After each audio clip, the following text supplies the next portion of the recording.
Hello friends, स्वागत है आप लोगों का मेरे इस नए वीडियो में। लीवर हमारी बॉडी का बहुत ही इम्पॉर्टेंट आर्गन है और ये बहुत सारे लाइफ सपोर्ट फंक्शन है जो हमारी बॉडी में करता है।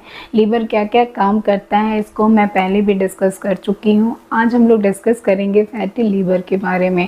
आप में से बहुत सारे लोगों ने फैटी लीवर के बारे में सुना होगा क्योंकि फैटी लीवर के केसेज इस समय बहुत ही ज़्यादा बढ़ गए हैं। तो अगर ये डिजीज़ इतनी कॉमन हो गई है तो आपको इसके बारे में पता होना चाहिए। फैटी लीवर एक मेडिकल कंडीशन है जिसमें आपके लीवर में धीरे धीरे फैट जमा होने लगता है। लीवर में लगभग 5% फैट अब प्रेजेंट होता है, लेकिन अगर इससे ज़्यादा फैट है तो फिर इसे फैटी लीवर का कंडीशन बोलते हैं। और आजकल हमारे इंडिया में लगभग 30 से 40% लोग इससे अफेक्टेड हैं। फैटी लीवर दो टाइप का होता है, पहला एल्कोहलिक फैटी लीवर और दूसरा non alcoholic fatty liver. Alcoholic fatty liver जो है वो एल्कोहल के कंजप्शन से होता है, इसका मेन कारण एल्कोहल होता है। Non alcoholic fatty liver disease जो है इसका एल्कोहल के कंजप्शन से कोई भी रिलेशन नहीं है। ये नॉन एल्कोहलिक लोगों में देखा जाता है। यह उन लोगों में ज़्यादातर देखा जाता है जिनका वज़न ज़्यादा है, स्पेशली बेली फैट ज़्यादा है या फिर डायबिटीज़ है, कोलेस्ट्रॉल बढ़ा हुआ है, बीपी बढ़ा हुआ है, सेडेंट्री लाइफस्टाइल जीते हैं, बहुत ज़्यादा फैटी फूड लेते हैं। कुछ मेडिसिन्स भी हैं जो फैटी लीवर को कॉज करती हैं। अब ज़रूरी नहीं है कि फैटी लीवर सिर्फ ओबीज पेशेंट में ही हो, कुछ लोगों में नॉर्मल वेट होते हुए भी फैटी लीवर देखा जाता है। फैटी लीवर ऐसे तो कोई ज़्यादा नुकसान नहीं करता है, ज़्यादा प्रॉब्लम नहीं होता है, लेकिन 7 से 20% केसेस में जब अगर फैटी लीवर हो रहा है, उसको रिवर्ट नहीं किया गया, उसका ध्यान नहीं रखा गया, तो फिर ये लीवर सेल्स को डैमेज करने लगते हैं और फिर आगे चल के लीवर सिरोसिस, लीवर कैंसर और लीवर फेल्योर जैसी प्रॉब्लम हो सकती है।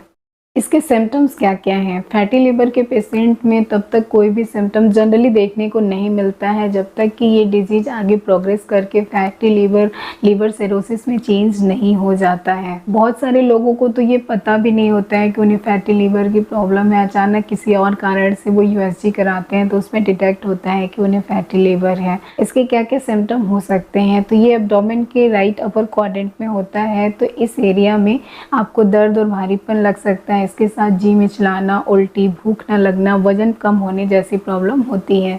एसाइटिस होने लगता है यानी कि पेट में पानी जमा होने लगता है जिसके कारण ब्लोटिंग और सांस लेने में दिक्कत होती है। कोआगुलेशन फैक्टर को ये प्रोड्यूस करता है तो फिर कोआगुलेशन फैक्टर के प्रोडक्शन में कमी आती है जिससे एबनॉर्मल ब्लीडिंग, ब्रुशिंग जैसी प्रॉब्लम होती है। यूरिन का कलर डार्क हो जाता है, स्टूल का कलर पेल होने लगता है। स्किन के अंदर ब्लड वेसल्स का क्लस्टर दिखने लगता है जो देखने में मकड़ी के जाले जैसा दिखता है, इसे स्पाइडर एंजियोमा कहते हैं।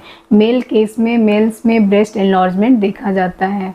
बहुत सारी मेडिसिन जो हम लोग ओरली लेते हैं उनका सिंथेसिस लीवर में होता है, लेकिन अगर लीवर अच्छे से काम नहीं कर देगा तो फिर इन मेडिसिन का सिंथेसिस मेटाबॉलिज्म अच्छे से नहीं होगा, तो फिर या तो मेडिसिन ज़्यादा काम करेंगी या तो बिल्कुल भी काम नहीं करेंगी। तो मेडिसिन का जो बैलेंस है वो डिस्टर्ब हो जाता है। इसका डायग्नोसिस कैसे करते हैं? सबसे पहले एलएफटी कराया जाता है, लीवर फंक्शन टेस्ट। अगर लीवर के एंजाइम बढ़े हुए हैं इसका मतलब है कि लीवर में कुछ इंजरी या फिर इन्फ्लेमेशन हुआ है। इसके साथ डॉक्टर आपका लिपिड प्रोफाइल, हेपेटाइटिस बी, सी करा सकते हैं। लीवर को देखने के लिए अल्ट्रासाउंड, सीटी स्कैन या फिर एमआरआई कराते हैं।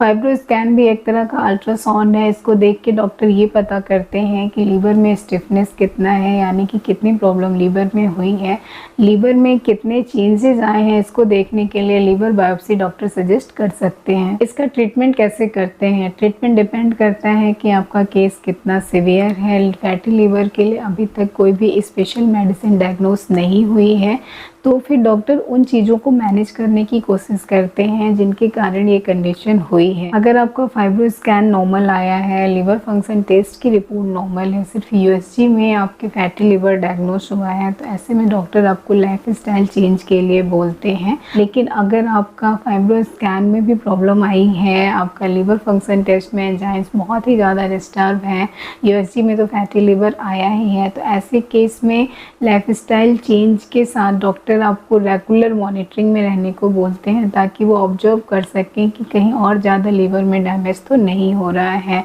तो ट्रीटमेंट में डॉक्टर यही करते हैं कि अगर आपको डायबिटीज़ है तो ब्लड शुगर लेवल को मेंटेन करना, आपकी कोलेस्ट्रॉल और ट्राइग्लिसराइड के लेवल को मैनेज करना डॉक्टर का मेन एम रहता है। अगर ओबेसिटी है तो आपको वज़न अपना कम करना है, रेगुलर एक्सरसाइज करना है, लेकिन ऐसा नहीं है कि आपको एक साथ पूरा वज़न कम करने की कोशिश करनी कि इकट्ठे आप वज़न कम कर लें। आपको धीरे धीरे ग्रेजुअली अपना वज़न कम करना है। अगर आप अचानक से वज़न कम कर लेंगे तो भी फैटी लीवर की कंडीशन और ख़राब हो जाएगी। अल्कोहल अवॉइड करें। डाइट का आपको स्पेशल ध्यान रखना है। कोई भी प्रोसेस्ड फूड या फिर रिफाइंड शुगर वाली चीज़ें यूज़ ना करें। फल और सब्जियों का यूज़ ज़्यादा से ज़्यादा करें। Added sugar, deep fried items, white bread, pasta, noodles, red meat जैसी चीज़ों से दूर रहें। ज़्यादा नमक ना खाएं। इसको खाने से वाटर रिटेंशन होता है और ये फैटी लीवर की कंडीशन को बढ़ाता है। इसको प्रिवेंट कैसे कर सकते हैं? तो फैटी लीवर को प्रिवेंट करने का सबसे अच्छा तरीका है अपने ओवरऑल हेल्थ को मेंटेन करना। तो अपना डाइट का ध्यान रखें, रेगुलर एक्सरसाइज करें, अपने वेट को मेंटेन करें और अल्कोहल से दूर रहें। लीवर के अंदर खुद को रिपेयर करने की अमेजिंग क्वालिटी होती है। तो अगर आप ज़रा सा इन सब बातों का ध्यान रखेंगे तो आप अर्ली जो भी लीवर डैमेज हुआ है उसको अच्छे से ठीक कर सकते हैं, मेंटेन कर सकते हैं। अगर फैटी लीवर को समय पे ट्रीट नहीं किया गया, ध्यान नहीं रखा गया लीवर का, तो आगे चल के लीवर सिरोसिस, लीवर कैंसर या फिर लीवर फेल्योर हो सकता है और मरीज की जान जा सकती है। तो लीवर हमारे लिए बहुत ही इम्पोर्टेंट आर्गन है, इसका ध्यान रखना है। पहले तो इसको प्रिवेंट ही करें, ऐसी लाइफ स्टाइल रखें, ऐसा डाइट रखें कि आपको फैटी लीवर जैसी कंडीशन हो ही ना, और इन केस अगर हो भी गया है तो फिर उसको आप रिवर्ट कर लें खुद में थोड़ा सा सुधार ला के। उम्मीद है वीडियो आपको अच्छा लगा होगा। अगर वीडियो पसंद आए तो इसे लाइक करें। Thank you.